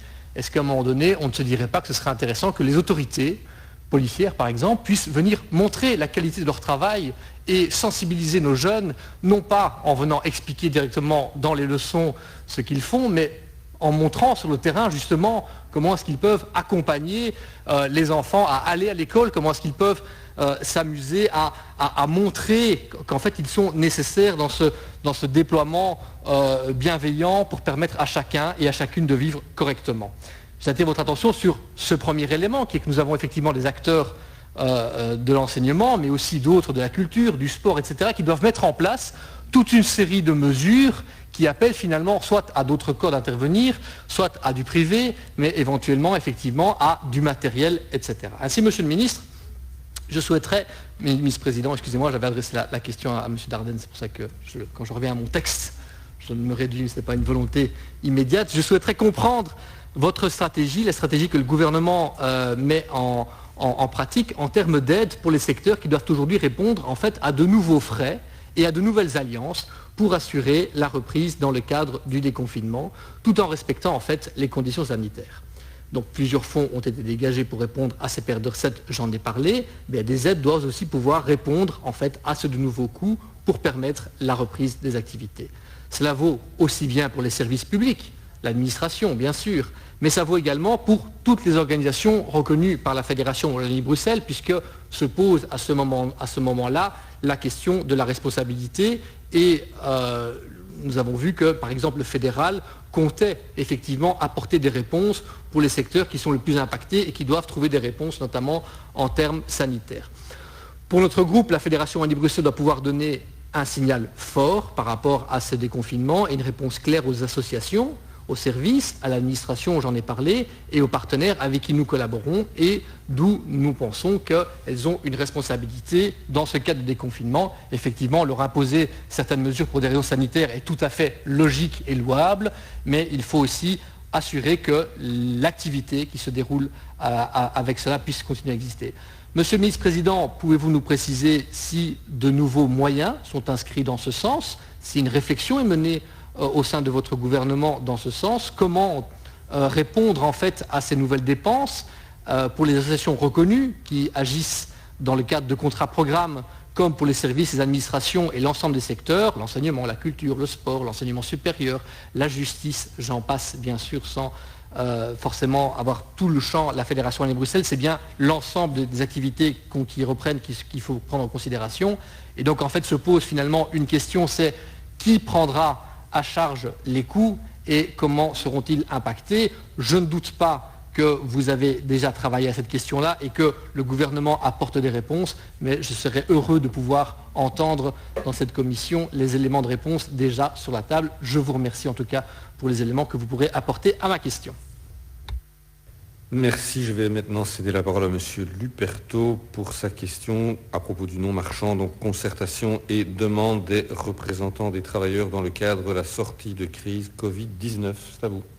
Merci Monsieur le Président. Monsieur le Ministre-Président, mon collègue Séguer, qui à l'instant notre pays sort gentiment de sa léthargie. Toutefois, si le monde économique, bien malgré lui et à des degrés divers, a dû quelque peu se mettre en sommeil, il est un secteur d'activité qui n'aura pas cessé de veiller jour et nuit pour nous garantir une qualité de vie la plus optimale possible. Il s'agit, vous en conviendrez avec moi, du secteur non marchand qui non seulement n'a pas failli à ses engagements, que du contraire, mais a parfois été bien au-delà de ses limites et de ce qui est humainement exigible d'un certain nombre de travailleurs, n'hésitant pas, malgré la mauvaise presse que certains peuvent lui prêter, à mettre leur vie et leurs proches en danger. Ce secteur a démontré, si besoin en était, sa nécessité fondamentale et capitale et son caractère indispensable pour maintenir un élément qui me paraît et nous paraît important, la cohésion au sein de notre société. Pour faire face à cette crise, les différents gouvernements ont bénéficié, nous le savons, des pouvoirs spéciaux et ont pris des mesures extraordinaires à la mesure de l'urgence qu'il convenait de gérer. Il en découle des dépenses qu'il faudra évidemment collectivement assumer tout en maintenant et en améliorant les services qui ont démontré leur caractère essentiel, voire indispensable, malgré les effets non négligeables du sous-financement infligé à certains de ces secteurs au cours des dernières années. C'est pour cela qu'il nous faut, Monsieur le Ministre-Président, dès à présent envisager l'avenir. Et les organisations syndicales ainsi que les représentants des travailleurs de ces secteurs n'ont pas attendu. C'est ainsi que dans un mémorandum, la CNE proposait au début du mois de mai une note en vue d'envisager la sortie de crise, dressant un portrait des différents corps qui constituent le secteur non marchand, qu'il s'agisse du personnel de santé dans les hôpitaux, dans les maisons de repos ou de soins, mais aussi, et cela sans être exhaustif, les soins à domicile, l'aide à la jeunesse ou aux adultes en difficulté, sans oublier évidemment le secteur socioculturel. Chacun ayant bien sûr ses spécificités, ses attentes, mais chacun, nous devons le souligner, ayant évidemment son importance fondamentale. Cette note de la CNE proposait d'une part des mesures transversales et d'autre part des mesures spécifiques à chacun de ces secteurs. Parmi les mesures transversales, il y a sans conteste le refinancement structurel des fonctions collectives qui demandera demain une remise en question fondamentale basée sur le fait de replacer au centre des politiques économiques le bien-être collectif et la cohésion sociale. Une autre mesure visant à renforcer la logique de la concertation sociale et visant à privilégier l'expérience et surtout l'expertise inestimable des acteurs du terrain pour la mise en place de politiques qui répondent aux besoins de notre société ne manquera pas de revenir à l'avant-plan également. Enfin, toujours parmi les mesures transversales, la mise en place d'un système valorisant les acteurs qui hier et encore aujourd'hui font front face à cette maladie, avec parfois, convenons-en, des moyens insuffisants et parfois même dérisoires. Cela constituera, de notre point de vue, une priorité. Pour ce qui est des mesures spécifiques, sans entrer dans une énumération légitimement longue, soulignons par exemple la nécessité de doter les agents marchands, mon collègue l'a évoqué, du matériel indispensable de protection pour la conduite de leur mission, mais aussi l'importance de mettre en place un accompagnement du personnel de ces secteurs qui, il faut s'y attendre, feront face à une grande fatigue, tant physique que morale, en sortie de cette crise. De son côté, le 7K et la FGTB lançaient une grande consultation à destination des acteurs de terrain afin de leur permettre de contribuer à la définition de priorités de demain afin qu'ils puissent assurer leur mission dans les meilleures conditions. Mes questions, Monsieur le Ministre-Président, visent à savoir si vous avez pris connaissance des recommandations formulées par la CNE dans son mémorandum du 5 mai 2020 sur la sortie de crise dans le secteur non marchand. Ces recommandations correspondent-elles aux demandes qui vous reviennent des acteurs de terrain du non marchand que vous avez vous-même concertés? Pouvez-vous nous indiquer dans quelle mesure et selon quelles modalités des réponses à ces recommandations et des mesures futures vont leur être adressées? Par ailleurs, une concertation est-elle prévue ensuite de la large concertation et consultation lancée, comme je l'indiquais, par le 7K et qui s'est clôturé ce 5 juin. La question de l'accompagnement humain et psychologique des acteurs ayant été exposés en première ligne face à la crise du Covid-19 est fondamentale et contribue à une reconnaissance de l'effort fourni par ceux-ci. Une réflexion, Monsieur le Ministre-Président, est-elle entreprise par rapport à cet aspect spécifique? Et enfin, qu'en est-il des mesures envisagées en vue de sécuriser l'espace de travail, tant dans le respect des activités qui doivent y être menées sans surcharge de travail, mais aussi dans la dotation de moyens techniques et humains pour remplir les missions du non-marchand? Je vous remercie. Merci, M. Luperto, Monsieur le Ministre-Président, pour vos réponses aux deux questions. Merci, M. Segers, merci, M. Luperto, pour vos questions qui me permettent à nouveau de mettre en lumière le rôle et le travail essentiel que le secteur non marchand a pu jouer dans cette crise, que ce soit dans les secteurs de l'aide à l'enfance et à la jeunesse, dans nos hôpitaux ou encore dans les milieux d'accueil. Tous ont fait face à cette situation de manière responsable et ont à nouveau montré tout leur professionnalisme. Dans le même temps, et cela doit aussi être signalé, la situation exceptionnelle de confinement vécue par nos concitoyens a révélé un autre phénomène, l'importance de l'accès pour chacune et chacun à la culture, que ce soit au théâtre, au musée, au cinéma, ou à la pratique du sport, ou encore à l'épanouissement de nos jeunes à travers les mouvements de jeunesse, l'accueil extrascolaire et j'en passe. La sortie de crise et le déconfinement dans lesquels nous sommes à présent rentrés constituent un défi tout aussi important que celui de la gestion de la crise auquel il nous faut dès à présent répondre. M. Segers, je vous confirme que le gouvernement a décidé, en sa séance du 4 juin dernier, de porter l'aide d'urgence, le fonds d'urgence, à 89 millions d'euros pour venir en aide, on l'a dit, à l'enseignement, aux hôpitaux universitaires, à la recherche, à la culture, à l'accueil de la petite enfance et j'en passe. À côté de cette aide d'urgence, je vous rappelle que plusieurs mesures ont été prises, dont le maintien des subventions, y compris pour des événements qui n'auront pas lieu, y compris pour des programmations qui seront perturbées par le coronavirus, mais ce sont des subventions qui sont maintenues et ce n'est pas un élément négligeable dans l'aide aux différents secteurs et aux différents opérateurs. Même chose concernant l'accélération des versements des subventions. Vous savez qu'il y a des subventions en plusieurs phases au cours de l'année. Nous avons souhaité vraiment accélérer les versements de ces subventions. Ça permet évidemment aux opérateurs de bénéficier de liquidités rapidement et directement pour faire face à la crise. Au-delà de ces mécanismes ayant pour objectif de permettre à un maximum de secteurs dépendants de notre fédération de résister à la crise, il faut maintenant travailler au redéploiement de ces secteurs. Nous y travaillons déjà et le gouvernement a défini une méthodologie qui va se déployer dans les prochaines semaines et dans les prochains mois, en cohérence avec nos capacités budgétaires et les travaux de l'ajustement 2020 et de l'initiale 2021. C'est un élément évidemment important quand on parle de capacité budgétaire, et ce n'est pas la nouvelle aujourd'hui qui est la dégradation par Moody's de la note de la Fédération Wallonie-Bruxelles, qui doit en tout cas nous faire réfléchir. Et je pense que la dégradation peut évidemment entraîner un relèvement de nos taux d'emprunt sur les marchés financiers. Donc c'est clair que nous sommes aussi contraints de tenir compte de la situation financière et budgétaire de la Fédération Wallonie-Bruxelles. Il faut pour ce faire établir un diagnostic pour cette stratégie de redéploiement des conséquences de la crise par secteur le plus précisément possible. Et vous savez qu'au niveau de la culture, une task force a déjà été mise en place et secteur par secteur, nous souhaitons vraiment qu'il y ait en amont évidemment une consultation avec les secteurs et les sous-secteurs, mais aussi vraiment une réflexion en associant aussi l'administration pour avoir ce diagnostic le plus précis possible. Il faut également poursuivre les travaux budgétaires. Des sous-consommations budgétaires apparaissent, en d'autres mots des non-dépenses liées à la crise Corona. Il faut pouvoir les réorienter le plus utilement possible pour précisément pallier les conséquences budgétaires négatives liées à la crise. Tout ceci devra se faire en concertation, je le dis et je le rappelle, avec les secteurs concernés et nous devrions y voir plus clair à l'automne.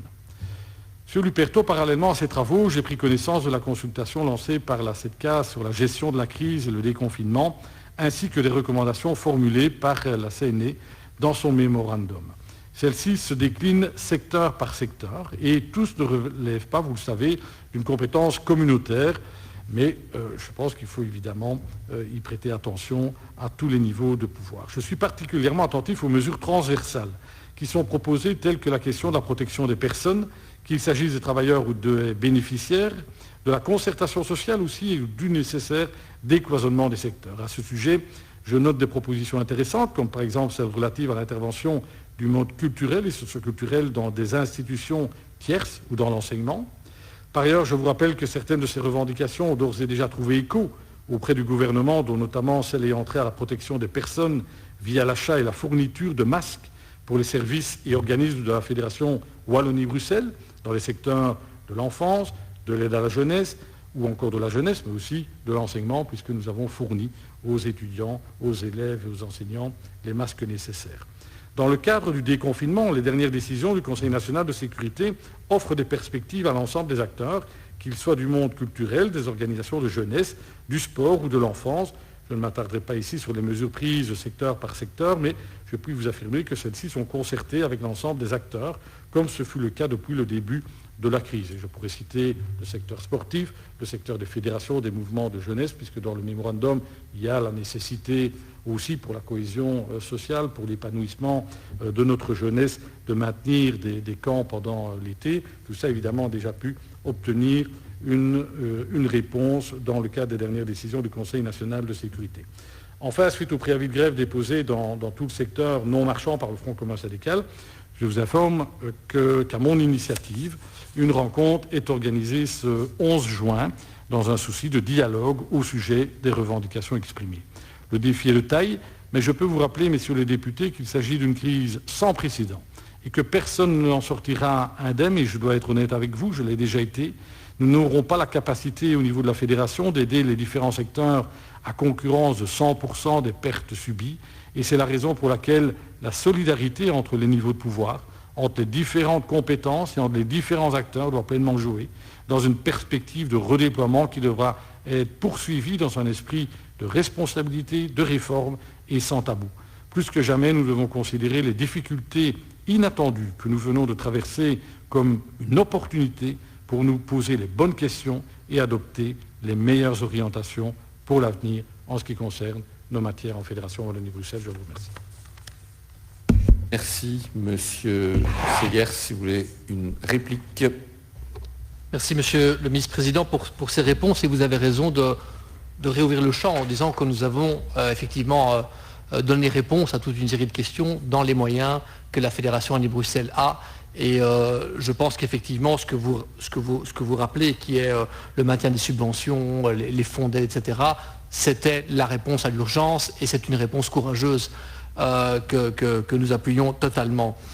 Je trouve que vous avez utilisé plusieurs mots qui sont intéressants de faire remonter, qui est la question de la responsabilité, du professionnalisme, qui en fait caractérise assez bien ce que fait le secteur non marchand dans l'ensemble, mais également les services et l'ensemble du corps professoral. Moi, je suis absolument scotché de voir comment est-ce que les professeurs et les directions répondent à la crise de personnel dans les écoles. C'est assez hallucinant de voir comme il y a quand même une capacité de résilience par rapport à ça. Je pense que dans ces mêmes cadres de responsabilité et de professionnalisme, si on se dit que les coûts qui sont liés en fait aux mesures sanitaires sur lesquelles je vous interpellais, qui est de savoir qui va prendre en charge en fait les coûts supplémentaires, si ces coûts doivent être pris en charge sur les subsides structurels, je pense que les opérateurs peuvent l'entendre, mais il faut que pour ça le signal soit clair. Et donc, moi, je trouve par exemple tout à fait intéressant de voir certains secteurs qui ont fait appel à leurs propres provisions pour pouvoir répondre à l'urgence, qui ont été recherchés dans leurs bénéfices reportés des moyens pour pouvoir continuer à engager des cachets, etc. Mais donc, je pense que si effectivement on doit penser au redéploiement, à tout ce qui se passe, il serait quand même intéressant de travailler aussi sur le message clair par rapport à ces surcoûts, en fait. Je crois que chacun peut assumer ces surcoûts. Et je finirai simplement par revenir sur le mot de l'accessibilité que vous avez évoqué. On doit absolument s'arranger pour que les coûts en fait, de la pratique aux activités ne soient pas majorés et qu'en fait les personnes qui ont accès soit à du sport, soit à de la culture, soit à un service autre, doivent en fait mettre un peu plus d'argent parce qu'ils doivent assumer eux-mêmes les coûts. Et donc je crois qu'il y a un travail là-dessus à mener pour s'assurer que nous maintenons des coûts démocratiques à l'exercice des droits des uns et des autres. Je vous remercie. Monsieur Luperto, c'est à vous. Oui, Monsieur le Président. Monsieur le Ministre-Président, de vous remercier pour le rappel des mesures prises utilement dans l'urgence par votre gouvernement. C'est utile de rappeler ce qui a été fait pour répondre en effet très vite à un certain nombre de nécessités impérieuses. Au-delà de ça, demain, je pense que l'attente existe sur le fait que cette crise soit l'occasion de repenser le modèle. Et donc, repenser le modèle, c'est demain sans doute faire les choses un peu autrement que la façon dont on les faisait hier, en ce compris dans la façon d'intervenir pour un certain nombre de secteurs. Et c'est précisément à ce rendez-vous que nous sommes invités, tous, politiques que nous sommes, à tous les niveaux de pouvoir où nous sommes, de l'échelon communal jusqu'à l'échelon fédéral et européen. Il y a lieu, me semble-t-il, de repenser le modèle pour davantage de justice, davantage de valorisation de ce non-marchand qui a prouvé son caractère indispensable et dont nous avions déjà la conviction qu'il était indispensable. Et donc, au-delà, évidemment, de ces mesures impératives, urgentes qui ont été prises, je pense que nous sortirons par le haut de cette crise si nous pouvons collectivement repenser le modèle dans lequel nous vivons, parce que je crois simplement que si nous ne le faisons pas, la rue nous rappellera à un moment donné qu'il convient de le repenser, et vous avez raison de rappeler les impératifs budgétaires. Nous sommes tous à des niveaux divers des gestionnaires, nous savons tous que la contrainte budgétaire est une contrainte. Et donc moi je ne serai pas dans un élan populiste celui qui vous dirait que ça n'est pas une donnée dont il faut tenir compte. Évidemment que c'est une donnée dont il faut tenir compte, mais je pense néanmoins qu'il ne faut pas rater ce virage qui est celui de repenser le modèle. Enfin, vous évoquez devant nous la volonté de dialogue avec les organisations syndicales que j'ai citées en date du 11 juin prochain. Je m'en réjouis et je pense en effet que ça peut être un pas dans le sens d'une concertation et d'une prise de pouls des nécessités des différents secteurs. Merci à vous, Monsieur le Ministre-Président. Bien, merci. Il nous reste 2 questions de Monsieur Suarez Njal. La première d'entre elles concerne la formation en alternance. Vous avez la parole, Monsieur Suarez Njal. Merci, Monsieur le Président. Monsieur le Ministre-Président, les formations en alternance posent des défis en termes d'emploi, de formation et d'épanouissement professionnel. Il est à mon sens primordial que ces formations soient de qualité et intelligemment pensées afin de satisfaire nos concitoyennes et concitoyens en quête d'un avenir professionnel épanoui. La réforme des formations en alternance doit se faire de manière transversale. Les accords de majorité vont tous en ce sens.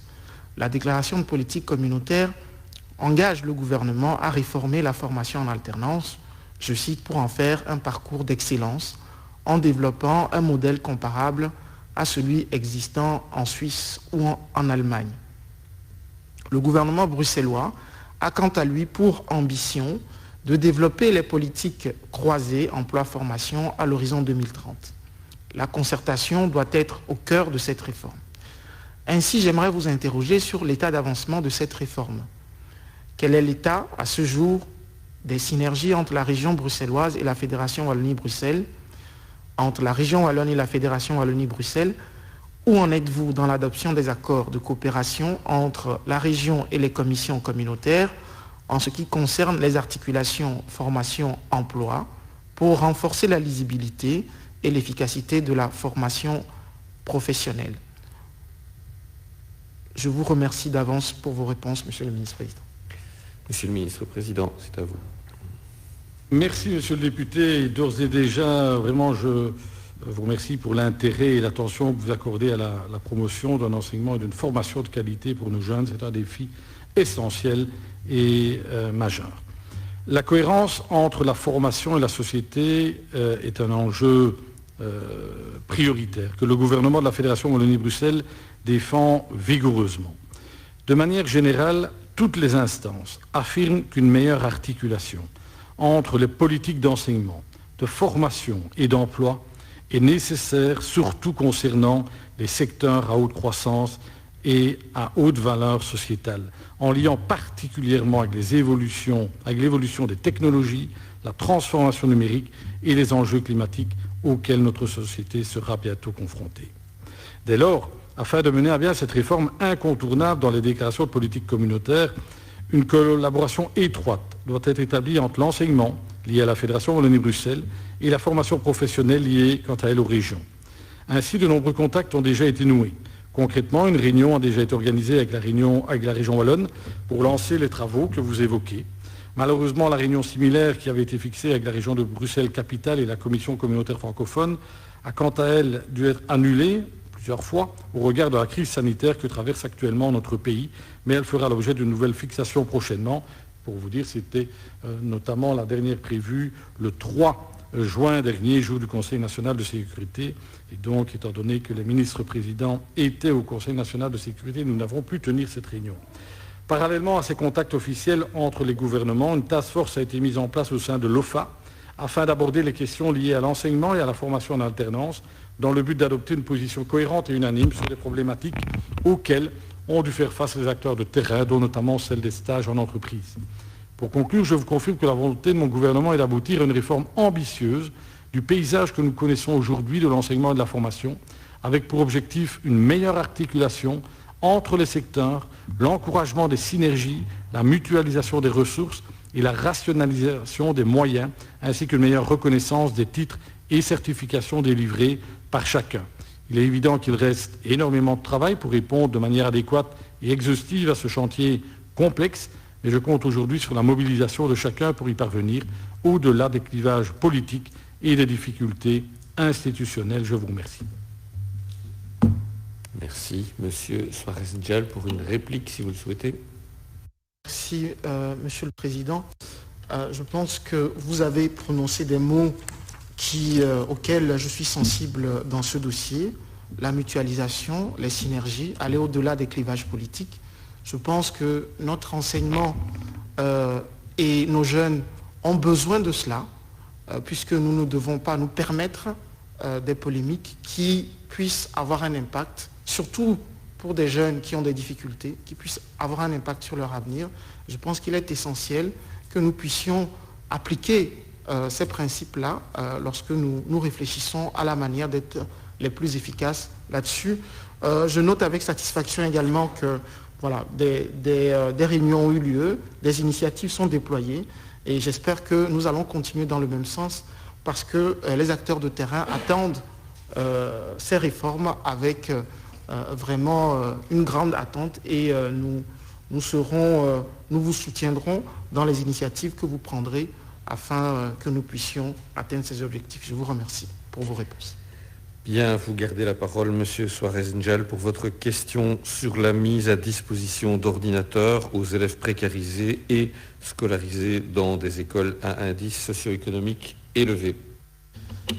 Monsieur le ministre-président, nous avons tendance à relever une disparité entre les élèves aisés et les élèves précarisés et de manière plus large entre les écoles à indice socio-économique faible et les écoles à indice socio-économique élevé. Toutefois, il existe une catégorie d'élèves précarisés qui sont scolarisés dans des écoles à indice socio-économique élevé et qui par conséquent ne peuvent pas bénéficier d'ordinateurs portables. En effet, la mise à disposition de l'outil numérique se fait au regard de l'indice économique des écoles, comme, en priorité en tout cas, comme vous l'aviez indiqué. Ainsi, le système de distribution ne prend pas en compte tous les paramètres pour être le plus équitable possible. J'aimerais dès lors vous interroger sur le sujet afin de garantir que toutes et tous aient un matériel en tenant compte des besoins réels. Monsieur le ministre-président, quelle est l'attention que le gouvernement porte aux élèves précarisés qui se trouvent dans des écoles à indice socio-économique fortes et qui ne peuvent bénéficier d'ordinateurs? Votre cabinet, en concertation avec le cabinet de la ministre, réfléchit-il à un système plus équitable, prenant en considération tous les paramètres? Je vous remercie d'avance pour vos réponses. Merci, Monsieur le Ministre-Président. C'est à vous pour la réponse. Merci, Monsieur le député. Depuis la suspension des leçons le 16 mars dernier, le gouvernement de la Fédération Wallonie-Bruxelles s'est montré attentif à l'évolution de la situation de nos établissements scolaires. Différentes mesures ont été adoptées afin d'assurer une continuité dans le suivi scolaire.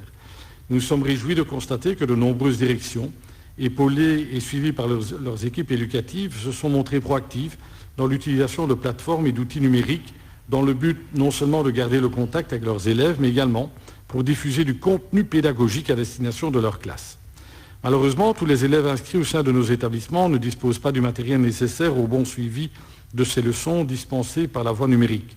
C'est pour cette raison que la Fédération Wallonie-Bruxelles s'est récemment dotée de 2000 ordinateurs portables qui ont été répartis entre les différentes fédérations de pouvoirs organisateurs. Concernant la sélection des établissements, les fédérations de pouvoirs organisateurs devaient identifier les établissements scolaires qui disposaient des indices socio-économiques les plus faibles et qui utilisaient des jeunes plateformes d'apprentissage en ligne. Nous nous réjouissons que ces ordinateurs aient déjà pu être distribués la semaine passée dans l'ensemble des établissements qui avaient été identifiés. Cependant, au regard des besoins exprimés lors de la passation de ce premier marché public, il est souhaitable que la Fédération Wallonie-Bruxelles puisse se doter d'organisateurs portables supplémentaires afin de véritablement pouvoir combler l'absence de matériel informatique dans certains foyers. À cet égard, en séance du 28 mai, le gouvernement s'est accordé sur le principe de l'octroi d'une subvention à destination de l'SBL Digital for Youth qui, après les différents remous que nous avons connus lors de la première opération d'achat d'ordinateurs reconditionnés, a revu sa copie et nous a proposé de nous fournir 4000 ordinateurs portables reconditionnés pour une somme réduite de 200 000 à 200 000 €, le tout à livrer pour la rentrée de septembre. Si cette transaction se conclut aux conditions fixées par le gouvernement, ces 4 000 ordinateurs portables reconditionnés seront répartis à concurrence de 80% vers l'enseignement obligatoire et 20% vers l'enseignement de promotion sociale, comme ce fut le cas lors de la première opération. Ces nouveaux ordinateurs seront à nouveau dirigés vers les établissements aux indices socio-économiques les plus faibles, car les besoins les plus criants se font ressentir au sein de ces établissements. Il n'en demeure toutefois pas moins, Monsieur le député, que je vous rejoins entièrement quant à votre analyse. Il n'y a pas qu'au sein de ces établissements que des élèves en situation de précarité se trouvent. C'est la raison pour laquelle la volonté de mon gouvernement est bel et bien d'aller au-delà d'opérations ponctuelles de délivrance de matériel et de mettre en œuvre une stratégie numérique globale et concrète. C'est pour cette raison que lors de la séance du gouvernement du 28 mai, nous avons décidé de constituer une task force équipement numérique et connectivité composée des ministres du gouvernement, mais également des ministres régionaux compétents et des représentants des administrations compétentes. Cette task force a pour ambition de proposer plusieurs modèles d'équipement en définissant les spécificités techniques de l'équipement en classe et de l'équipement mobile et en veillant à quantifier les propositions présentées. Dans l'ensemble des travaux, il sera tenu compte d'approches distinctes en fonction des niveaux et types d'enseignement et dans le cadre de l'enseignement secondaire, des particularités de l'enseignement qualifiant. La question de la connectivité, condition sine qua non de la réussite du déploiement de l'équipement, sera quant à elle traitée de manière spécifique et les opérateurs télécoms seront consultés afin de les amener à participer de manière positive et collaborative aux enjeux du numérique à l'école. En articulation avec cette task force, équipement numérique et connectivité, la ministre de l'Éducation continuera à piloter des travaux visant au développement rapide de la formation et de l'accompagnement des enseignants et des élèves et de la production des ressources numériques et éducatives en collaboration avec le ministre en charge de l'informatique et de la ministre en charge de l'enseignement à distance. Comme vous pourrez le constater, Monsieur le député, le gouvernement prend la question du développement numérique de notre enseignement très tôt. Comme je viens de l'exposer, la question de l'accès aux ressources matérielles est au cœur de cette stratégie numérique et nous veillerons à ce que l'ensemble des élèves et des enseignants francophones puissent prendre le train du numérique le plus rapidement possible et dans les meilleures conditions. Je vous remercie. Merci, Monsieur Soares-Ndiaye, pour votre réplique. Merci, Monsieur le Président. Je me réjouis de cette réponse qui est très complète. Je souligne juste que lorsque nous avions fait la première rentrée, c'est-à-dire le premier retour des élèves à l'école, j'avais eu la chance de visiter certaines écoles. Et ce sont des écoles, certaines d'entre elles étaient des écoles à indice socio-économique forte. Et le personnel, notamment les directrices, directeurs, préfets, s'inquiétaient du fait qu'on pouvait avoir dans les écoles des inégalités qui se creuseraient entre des élèves dans la même école également. Et donc on devait absolument avoir une attention soutenue là-dessus, dans la mesure où cela découragerait des élèves de voir leurs amis avoir des ordinateurs et avancer sur les programmes, sur les plateformes, et eux pas. Donc je crois que vous avez donné des éléments rassurants, et je sais que vous êtes assez attentif et engagé sur ce dossier pour tenir à l'œil ce risque d'inégalité qui pourrait se creuser également et rassurer toutes les familles et les acteurs de terrain, notamment les enseignantes et enseignants, sur ce dossier. Je vous remercie pour vos réponses. Merci, Monsieur Soares-Ndiaye. Nous avons atteint la fin de l'ordre du jour et par conséquent, la séance est levée. Je vous remercie. Merci.